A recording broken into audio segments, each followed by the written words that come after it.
Fala, capitão! Fala, galera! Muito bem-vindos a mais um Gregário Tech. Eu sou Nicolas Sessler e hoje comigo dois convidados especiais. Os dois já são de casa, do pelotão Gregário, posso falar. Um é bem usual aqui no Tech, vocês já conhecem bem, nosso grande Ulisses Abud. E a segunda convidada do dia, nossa grande Marcela Told, que vem aqui para falar de um tema que surgiu depois daquele programa que a gente fez com as perguntas de vocês, de quem tinha dúvida, do que vocês queriam saber. E a temática de hoje, a gente vai falar sobre protocolos de aquecimento, sobre o warm-up, como se preparar para uma prova aí naqueles minutos iniciais, por que fazer, por que não fazer. Algumas modalidades usam muito, outras usam pouco. Vamos falar, né? O pessoal do mountain bike está muito habituado a aquecer, o pessoal da estrada talvez não tanto. E vamos bater um papo então sobre isso com essas duas feras, para a gente entender um pouco mais da fisiologia do aquecimento, protocolos que podem ser utilizados e truques, experiências, o que dá certo e o que não dá certo. Ulisses, bem-vindo mais uma vez. Esse programa é filho teu, né, cara? Foi uma pergunta da ideia do teu programa.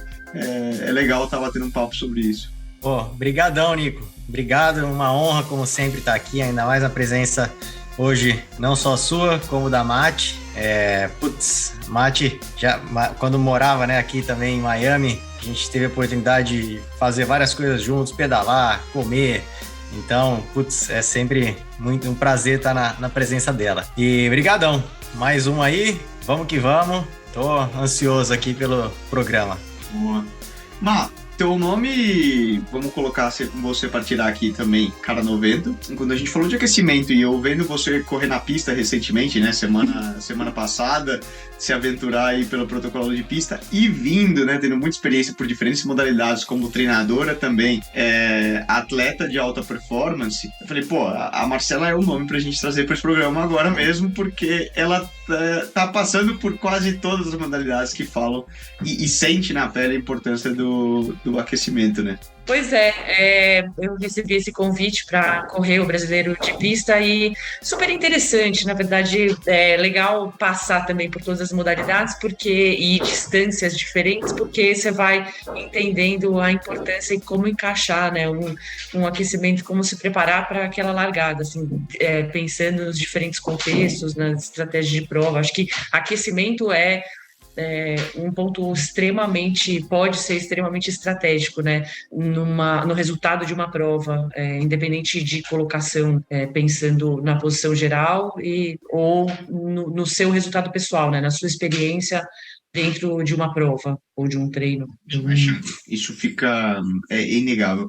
Mas a gente tomou um ponto de partida. Fisiologicamente e teoricamente, por que fazer um aquecimento em primeiro lugar? Por que precisa, né? Você não pode ir lá, vai para a linha de largada e sai do zero e manda bala. Eu acho que tem dois fatores principais, né, que a gente precisa. Primeiro, elevar relativamente a temperatura do corpo para acelerar a atividade enzimática e daí fazer com que as reações químicas, né, sejam favorecidas e melhorar a cinética do oxigênio dentro do corpo. Então, você melhora o metabolismo aeróbico, você precisa dele bastante, e daí depende menos, né, do metabolismo anaeróbico, então fica com uma atividade mais sustentável e garante que você vai conseguir manter aquele ritmo por mais tempo. E tem também a ativação neuromuscular, né, que é acordar toda a musculatura para você conseguir usá-la de uma maneira ótima durante a prova. Então, principalmente para largadas, onde você precisa estar já desde o começo muito forte, é extremamente importante que você esteja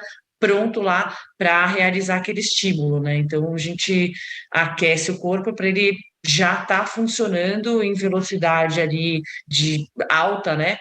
Desde o começo da prova. Disse tudo, Mati. Nossa, resumiu muito bem. E eu acho que o principal desses, né, como você disse, é a preservação, né, do tanque de combustível aeróbico, que você não quer já bater no anaeróbico, né, da partida e usar o combustível anaeróbico de cara, porque a gente sabe que ele é bem mais finito, e é o que acontece quando as pessoas às vezes não aquecem, porque elas pensam, não vou aquecer, tem aquele famoso dilema, aqueço e alinho atrás, ou não aqueço e alinho na frente, né, nas provas. E aí é melhor você, na minha opinião, aquecer e largar atrás, porque aquela performance que você pede, você não está perdendo só no começo, porque depois que o seu corpo aquece, tem estudos mostrando que você nunca mais vai atingir na prova aquela, né, aquela potência que você atingiria, aquela intensidade que você atingiria se tivesse aquecido. Fora a prevenção de danos, né, prevenção de lesões. Lesão. E lembrando que para cada grau de aumento na temperatura do core, tem uma correlação de 3 a 5% aumento da performance. Esse é um ótimo ponto, Ulisses. Existem estudos que comprovam, vamos falar, um aumento da performance e do rendimento pós um protocolo de aquecimento e comparando com sem alguns estudos. Tem bastante meta-análise assim, concordando que é um dado, todos chegaram, né, claro, alguns chegaram em 3%, outros em 5% na melhora de performance em relação a não aquecer, né, quando houve 1 grau de aumento na temperatura do core. E, claro, há um limite. Se você continuar aumentando essa temperatura do core, aí você começa, né, a curva inverte. Aí você começa... Mas é para isso depois que a gente entra no cool down, quando você já está superaquecendo, ou superaquecido. Mas, assim, agora, onde a teoria diverge é em protocolos, diferenças de protocolos de aquecimento. Há bastante estudos dizendo que um certo protocolo de rampa é melhor do que um aquecimento constante, e aí, às vezes, quando eles vão na prática, claro, dependendo da modalidade, né, da faixa de idade, do tipo de atleta, eles não se comprovam na prática. Então, tem um pouco disso aí. Agora, que o warm-up melhora o rendimento, isso é caixão fechado. Eu acho que isso todo mundo sente na pele, né? Eu lembro muito de algumas vezes discutindo com a Jaqueline Mourão, Marcelo, amiga nossa, na primeira vez que eu fui pro Canadá, estava com ela, e eu sempre tive asma do esporte também. E, na época, fazendo cross-country, fazendo mountain bike, as saídas no mountain bike são muito importantes. Muito fortes. Não, principalmente aqueles primeiros 2, 3, 5 minutos ali, para que você possa se posicionar na frente e possa ter uma boa posição e realizar a tua corrida dali, né? Às vezes até recuperar. Crucial. E em função da asma, eu sofria muito com largar. Sempre foi uma dificuldade que eu tive de largar forte, não ter uma crise de asma controlada e conseguir esse equilíbrio entre largar suficientemente forte para estar bem posicionado mas também não me queimar. Ou largar muito devagar, de uma maneira mais conservadora, e acabar perdendo tempo. Dito isso, na época a Jaque até falava, Nico, o que eu aprendi empiricamente é que a gente precisa de um aquecimento mais forte, de um aquecimento mais longo e mais intenso. Tocando nisso, minha pergunta é, o que vocês consideram um bom protocolo de aquecimento?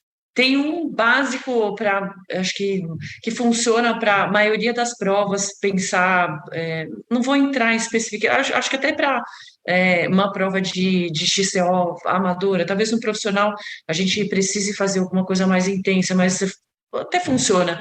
Gran Fondo, eu acho que prova de um dia, de uma etapa, é necessário e funciona. O que normalmente eu uso, e daí eu acho que tem 2 blocos, 2 estímulos específicos que são importantes e que eu acho que funcionam, que são o aquecimento do aquecimento, então é começar a girar devagar, né, o corpo, e daí eu coloco um bloco de 6 a 10 minutos ali, abaixo do FTP, em meio de faixa de frequência cardíaca, chegando em L2, só para você acelerar essa cinética de oxigênio, fazer bastante sangue fluir para a musculatura, tiro depois um pouco o pé, giro um pouquinho e faço 3 sprintzinhos de 10 segundos máximos para fazer essa inervação completa, né? Melhorar a capacidade neuromuscular, e eu sinto que a musculatura fica bem ativa e a cabeça também, assim, já tento na hora a resposta, sabe, do cérebro bem mais rápido, o reflexo ele melhora muito. Então, basicamente, posso encaixar em 15 minutos esse aquecimento e posso colocar em 20, 25 minutos, dependendo de quanto tempo, da temperatura do ambiente ali, quanto tempo você tem para aquecer, que horas vai começar a largada e quanto tempo você pode aquecer, né, pensando em quanto tempo você tem que ficar parado lá esperando a largada começar. Eu acho que esse bloco de 6 a 10 minutos, um pouco mais fortes, não necessariamente no FTP, no L2, um pouquinho abaixo, então um girão ali que ele é moderado forte, tira o pé, 2, 3 sprintzinhos máximos e deu, bora para a largada. Muito parecido o que eu faço com o da Mate. Claro, depende, né, muito do atleta e principalmente do tipo de prova. Por exemplo, se é um Gran Fondo, que é uma prova longa, que teoricamente não se larga com tanta intensidade, eu gosto de fazer essa progressão Z1, Z2, lembrando que o Z2, né, usando o lactato, então Z1 até próximo da LT2, sempre uma rampa, mas nunca chegando a ficar, por exemplo, a percepção de esforço super ofegante, e vai durar uns 25 minutos no total. Se é um contrarrelógio, aí já é também eu gosto de fazer o ramp-up, terminando em FTP. Então, por exemplo, você começa, vamos supor que é um contrarrelógio de 30, 40 minutos. Então, você vai sair da rampa em Z4, né? Z5, talvez, primeiro quilômetro, Z4, enfim. Mas eu gosto de começar Z1, 10 minutos e vai progredindo. Z2, 10 minutos, Z3, 5 minutos, Z4, 5 minutos, alinhou de preferência num intervalo de até 8 minutos, né, do fim do aquecimento, e larga. Acho que são os dois protocolos mais básicos, mas depende bastante do atleta, né? Tem atleta que funciona melhor com alguns, por exemplo, a sequência de sprint no fim para ativar a parte neuromuscular. Tem outros que preferem fazer mais uma coisa tranquila. Tem uns que tem 10 minutos para aquecer, tem outros que tem 30 minutos para aquecer. Eu acho que é por aí. Diferentes modalidades, diferentes protocolos de aquecimento. Vamos pensar mountain bike, estrada. Sim. Mesmo até um mountain bike, maratona, provas por etapas. Sim, tem aquecimento que é, por exemplo, mais ativação de parte neuromuscular, como tiros em cadência. 1 minuto a 110, 120 RPM. 1 minuto, sabe? Essas coisas depende bastante, né, da modalidade. A prova, total. Prova por etapas, como que você faz essa abordagem, Marcela? Porque recentemente correu várias provas aqui na Espanha, Brasil Ride, que você ganhou no ano passado e tudo mais, e é certo que ao longo de vários dias, né, e por serem etapas muito longas, a gente poderia pensar empiricamente de que na própria prova eu já vou aquecendo, né? Depende do pelotão, né? Que pelotão que você está rodando. Então, Brasil Ride, por exemplo, você larga com o pelotão masculino, mas normalmente, principalmente ao longo dos dias, ele tende a ficar numa velocidade mais constante, mais estável. A largada sempre tem, principalmente se tiver uma subida no começo, vai dar uma separada no grupo, mas os ponteiros eles vão andar naquela velocidade, então nem faz sentido, não vale a pena para mim, por exemplo, querer fazer um aquecimento e sair super forte no começo, porque vou queimar muito fósforo e não vou conseguir sustentar aquela intensidade a prova inteira. Então, vai me custar muito caro ao longo do dia e das etapas. Então, eu acho que é mais só acordar o corpo, sentir que as pernas estão girando ali. Normalmente, em prova por etapa Brasil Ride, nesse tipo de dinâmica, eu acho que é mais só dar uma girada numa intensidade um pouco mais baixa, falando em zonas, né? Um Z2 ali tá ótimo, sabe? 5, 10 minutos, dá uma giradinha, só alinhou ali na largada. Dá o corpo, né? Pra Só tirar aquela acidose, toda aquela tensão que o corpo vai ficando muito enrijecido, né? Nossa, quem correu, qualquer um aqui que correu um Brasil Ride, uma prova por etapa, sabe que lá pela quarta, quinto dia, você sai da cama e fala, nossa. Agora, diferente, por exemplo, de uma prova como a Mediterranean Epic, essas provas UCI, pelotão profissional feminino, larga todo junto, e todo dia a largada é uma largada de XCO, muito forte, e tem que largar aquecido, senão vai sobrar no os primeiros 5 minutos. Então, ali é um protocolo muito mais parecido com uma largada de XCO. Tem que fazer esse priming, que a gente chama, né, ir lá perto do FTP, e depois dar uns sprintzinhos e largar quente, sentir que o corpo está pronto para pancada, assim, e a primeira hora é extremamente intensa e depois elas diminuem, assim, 5, 10%, não é que o ritmo fica muito mais fácil, aguentar ali e carregar isso até o final da etapa, né, então é importante, assim, é uma largada que crucial, você vai conseguir andar com elas ou vai sobrar já no começo e, putz, vira aquele efeito cumulativo que não tem mais o que fazer. E é um ponto muito interessante esse que a Mati tocou, porque aí lá na prova de etapas de estrada, né, por exemplo, nos Grand Tours, você consegue identificar certinho quem vai sair na fuga e quem não vai, pelo aquecimento de cada atleta. Perfeito. O jeito que eles estão aquecendo, você fala, esse aí eu tenho certeza que vai para fuga. Tá mal intencionada, é? Exato, a equipe mandou, tem que sair Hoje na é fuga você. hoje. Então tem que sair para Deixa eu rodar na aquecer. bicicleta uns 20, 30 minutos antes do ônibus, já tá ali. Outra dúvida que surge muito, eu acredito que seja com o passar dos anos, o perfil e o metabolismo de uma pessoa vai mudando, né? Quando você pega um atleta, um juvenil, um júnior ou alguém mais jovem aí, até um sub-30, né? Há um Master 40, 50 plus, mudaria algo no approach de aquecimento pré-prova também? Ou até treino, né? Vamos pensar. Tem muita gente que tem aquela coisa que vai falando, né? Com o passar dos anos o motor vai ficando mais diesel, então demora para esquentar, e aí depois arranca. Nico, eu acho que essa é a parte principal da individualização, né, dos protocolos. Mesmo assim, entre dois atletas profissionais, você pode ter protocolos totalmente diferentes, né? Às vezes, a parte mental pesa muito, porque às vezes, por exemplo, é até supersticioso em alguns pontos, porque o warm-up que aquele atleta fez, que trouxe sucesso para ele, normalmente ele quer levar aquilo com ele. E às vezes não é nem um protocolo comprovado, mas para ele funciona tão bem, e quando ele fez o protocolo, entre aspas, comprovado, não deu efeito, que ele segue aquilo. Mas sim, no modo geral, se você pensar, né, no motor ali humano, a gente precisa levar aquele atleta de uma temperatura ambiente para uma temperatura ambiente mais 2 graus do motor. Como a gente vai fazer isso? Eu acho que é mais a parte da individualização de zona de treinamento, FTP, do que o protocolo em si. Eu acho que o protocolo um protocolo é um algoritmo, e o que vai mudar são as variáveis que você vai jogar dentro daquele protocolo. Eu acho até que a gente pode falar um pouco de, além da história do atleta jovem e o atleta master, tem anos de treino, né? Quanto de carcaça o atleta tem, que daí vai mudando um pouco a característica dele, a capacidade aeróbica vai ficando maior e a capacidade de termorregulação também. Então, você precisa que o cara esquente um pouco mais, gire um pouco mais para conseguir subir aquele motor para a temperatura ideal, onde ele está funcionando no melhor dele. Então, por isso, geralmente, via de regra, o atleta master que corre já há muitos anos demora um pouco mais para aquecer o corpo, né?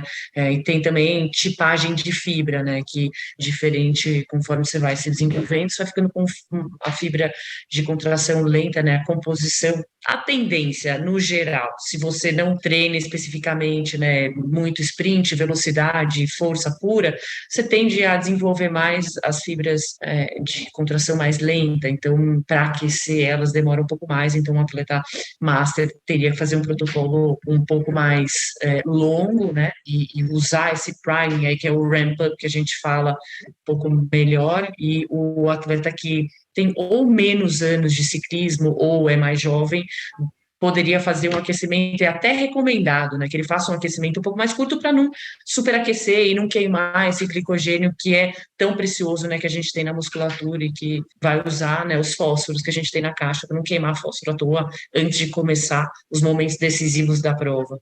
Isso é um bom ponto, Mara. Estava aqui nas minhas anotações. Até que ponto o aquecimento é benéfico? Eu já vi muitos casos, e eu cometi esse erro um monte de vezes. Talvez eu acho que até me queimar demais no aquecimento. Sim. De querer demais, e às vezes ele segurar muito tempo no FTP, e depois querer fazer muito sprint, quase que numa falta de confiança, né? E de que não, tem que aquecer buscando essas sensações e às vezes não encontrando, e até queimando balas depois para a corrida. Né, eu já vi muito, isso que a gente fala, né, Ulisses, que é a individualidade de cada um, tem o componente mental também de confiança do atleta que faz muita diferença. Então, sim, na dúvida, sempre erra para menos, né? É melhor você largar um pouco mais frio e um pouco mais preservado do que tentar ir ali, né, no ponto certo, no limite. Eu tento sempre falar com os atletas e empoderar eles, assim, em termos de sensações físicas, assim, o que você quer estar sentindo sentindo no aquecimento também, né? Que tipo de sensação na perna e tipo de lugar mental que você quer estar na véspera de uma prova, né? Então, é um pouco dessa combinação, assim, tem o lado fisiológico, que tem um monte de estudo que tem comprovado que tem protocolos que funcionam, mas tem também esse mental e que pode fazer muita diferença. Às vezes a gente está muito nervoso e tem a gente faz um ciclo, né? Então, se a prova é super importante, também tem esse fator. Se você fez o tapering, né, o polimento, então o cara tá descansado, ele chega frescão lá antes de largar a prova. A chance de dar uma errada no aquecimento e passar um pouco, sabe, gastar um pouco mais, é grande. Então, é melhor mesmo errar até um pouco para menos, principalmente fora do nosso caso, tá muito acostumado, né? Você vai correndo muita prova, você vai cada vez se acostumando mais e achando o ponto exato no profissional. Agora, para amador, é difícil, mesmo a gente como treinador, achar o ponto certo, né? De onde o cara vai estar, assim, na melhor condição para a largada. Então, é melhor errar para menos, assim, dar uma acordada no corpo sem suar demais, sem, né, te deixar extremamente nervoso, que não seja uma coisa trabalhosa fazer, né, que te consuma e te desgaste fazer o protocolo de aquecimento, mais livre ali, mais lúdico. Você treina isso, Marcelo? Experimentar os protocolos? Eu experimento, eu dou uma experimentada de vez em quando, leio um artigo, por isso, e discuto também com alguns treinadores, nem sei se eu já falei com você sobre isso, Ulisses, mas eu também sou mais diesel, e eu, assim, começando a correr mais provas da elite e modalidades diferentes, eu comecei a ver que, putz, na pista, por exemplo, mas mesmo no XCO, assim, essa largada muito diferente, para mim, a primeira vez foi um susto, então, precisei começar a testar protocolos diferentes e ver o ponto ótimo. E para mim, na verdade, o ponto ótimo nem foi. Tem gente que vai um pouco além mesmo, vai ali no FTP um pouco acima. Eu prefiro um pouco menos, porque eu acho que para mim funciona. Só dar o sprintzinho ali depois já me deixa no ponto onde eu preciso estar para aquela largada. Funciona melhor. Então, tem que testar. Faço treinos específicos e já dei dinâmica de treino na minha galera para ensinar eles. A fazer um bom aquecimento, a fazer uma dinâmica ali de revezamento, onde a ideia era só sentir que, putz, agora, tá na hora, vai largar e é agora que tem que ir no máximo, sabe? Então, também é legal fazer isso, experimentar. Sim, é engraçado, eu já, vira e mexe, eu pego, através do feedback do atleta, analisando depois da prova, eles falam, eu fiz um girinho tranquilo antes da... aqueci, aí eles escrevem, fiz um girinho tranquilo antes da largada, eu vou lá, o girinho tranquilo foi tipo 15 minutos a 1.05 de F. Aí eu falo, peraí, não foi um girinho tranquilo isso. Só que, claro, a partir do momento que você começa a acumular o lactato, que o IF 1.05 já, teoricamente, começaria isso, aí você precisaria de um cooldown do aquecimento. Então, aí que começa o negócio, né? Pô, não está sendo mais benéfico, estou queimando os matches. Mas se é um atleta profissional, putz, aí você consegue conversar com ele em percepção. Fala, olha, vai, mas procura chegar ali perto do vermelho, mas não vai se queimar. Aí o cara, geralmente, o atleta sabe, né? Ele fala, não, peraí, mas tô perto do FTP, não tô passando. Mas é difícil. Quando você começa a trabalhar com percepção de esforço, é difícil. Às vezes a adrenalina toma... Descalibra bem. É subjetivo. O medidor de potência descalibra, né? O medidor de cerebral. Duas dúvidas que ainda eu tenho. Quanto tempo antes, né? Porque a gente tá falando de aquecer, mas e aí? É para terminar isso 1 minuto antes, o mais próximo possível? Ou posso... Porque é quase impossível que você termine esse protocolo menos de 10 minutos, né? Então, Nico, se diz que o máximo é 10 minutos que você deve, né? Acabou o aquecimento, você tem 10 minutos. A partir daí, a temperatura do core, consequentemente muscular, já começa a voltar ao normal. E, claro, também depende. Vamos supor, tá frio, naquele dia tá frio, vai cair mais rápido a temperatura.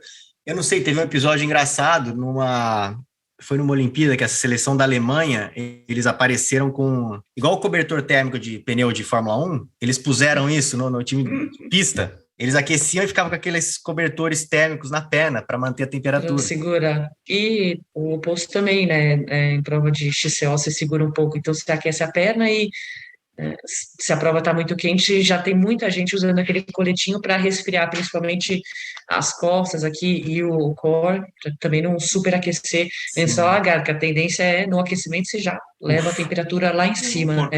Isso é um bom ponto, né? Vamos pensar, uma prova com calor, que seria mais o cenário brasileiro, você tem que usar um aquecimento resfriar, mais leve, usar um aquecimento mais leve para não ter uma elevação tão alta, e uma prova no frio, por exemplo, quando estiver no inverno aí, vamos pensar se, bom, o Letap de Campos costuma ser já em setembro, não faz tanto frio, mas quando rola uma prova, por exemplo, que faça frio, aí sim até faz um aquecimento um pouco mais longo, um pouco mais quente.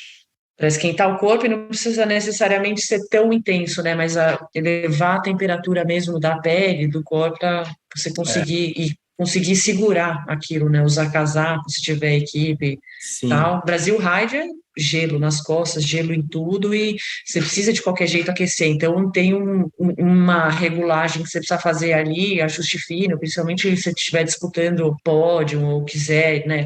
Fazer um resultado melhor, esses detalhes são super importantes. A gente usa aquela meinha, né? Meia calça, enche de gelo, coloca aqui atrás. Miami também, né? Ulisses, é quente pra Sim. caramba no verão, então, Quente pra caramba, quente Flórida, pra caramba. Mas é um bom ponto esse. A gente tem que regular a temperatura de duas maneiras. A maneira intrínseca, que é você, a fornalha de dentro, né, regulando a temperatura, e aí fora também abafando, né, conservando aquele calor ou deixando aquele calor ir embora.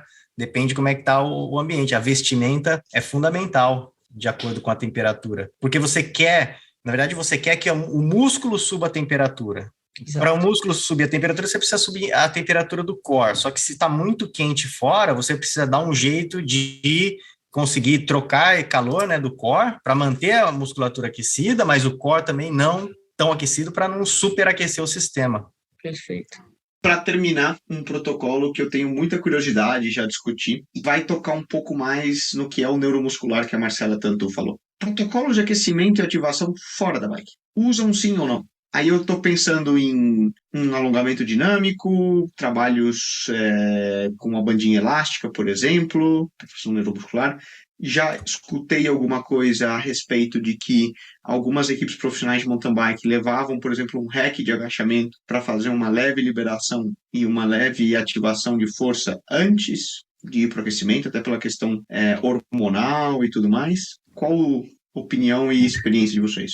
Falar de profissional ou de amador, né? Pensar um pouco também na praticidade, que é um ponto que acho que é super importante, e na bioindividualidade, assim, acho que já fiz ativação de core para prova de mountain bike, quando eu sinto que Brasil Ride é um exemplo ótimo, assim, você vai ficando lento ao longo dos dias, e daí chega uma hora que, putz, se a largada, se é o XCO, que é super técnico, eu preciso estar rápida, vale a pena dar os sprintzinhos e de repente faz uma ativação de core, uma prancha, uns abdominais lá, só para sentir que o corpo está mais um agachamentinho dinâmico, alongamento dinâmico e tal, só para dar mobilidade, deixar o corpo um pouco mais flexível e mais dentro mesmo, encaixado na bike.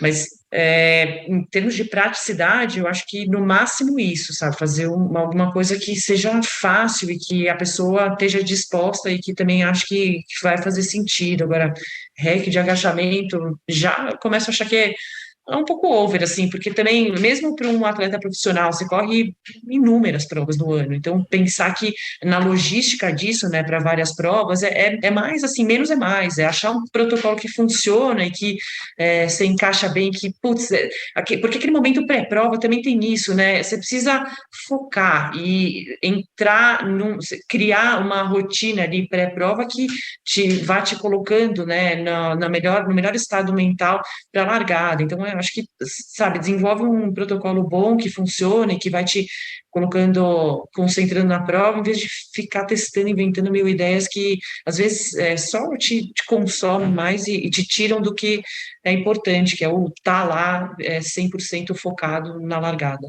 Eu concordo 110% com a Mati. Eu acho que eu sigo o minimalismo nessa. Uma vez eu ouvi uma frase que foi o Juninho, lá de São José do Rio Preto, que me falou, foi ciclista profissional, correu por Osasco, ele falou, força é igual dinheiro, quem guarda tem. Então, assim, Perfeito. começa a Essa é uma guardar. máxima do ciclismo. As ativações, eu gosto de fazer bastante a parte de alongamento mesmo, que é alongamento leve, nada aquele negócio de super alongamento, tudo que você não quer ter um risco de lesão, né, por uma distensão, contração muito rápida. Então, um agachamento, aquele que você agacha, abre o quadril, sabe? Tenta tocar o chão com a mão. Exato.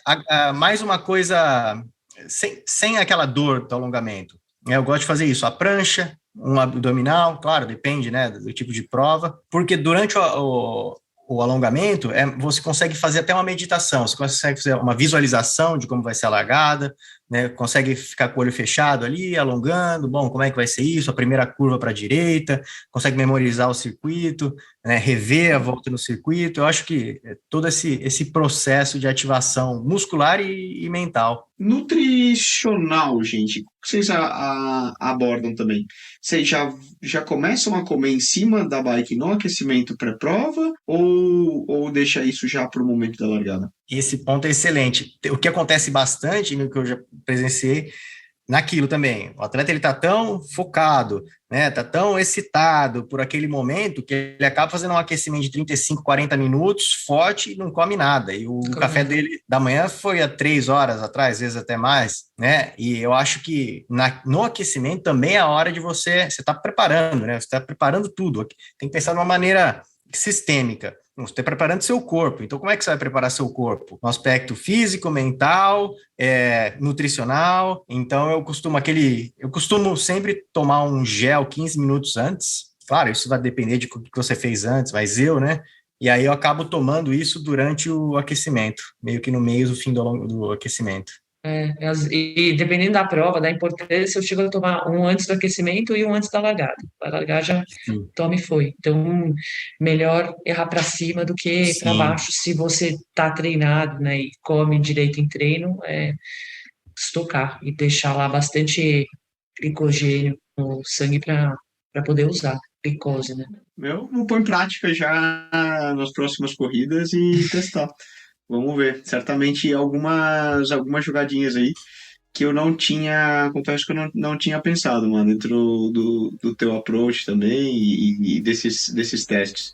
Sempre fui um pouco mais do aquecimento, um pouco mais diesel. Mas, Testa. E essa jogada neuromuscular, um pouco também, acho que realmente tem muita lógica. E para você que nos escuta, experimenta no treino, experimenta a estratégia nutricional, mas que é muito importante, pode fazer toda a diferença e pode ser o que está te impedindo de ganhar ou de ter uma melhor performance, tanto porque você está aquecendo talvez muito forte ou muito fraco, pode ter certeza, né?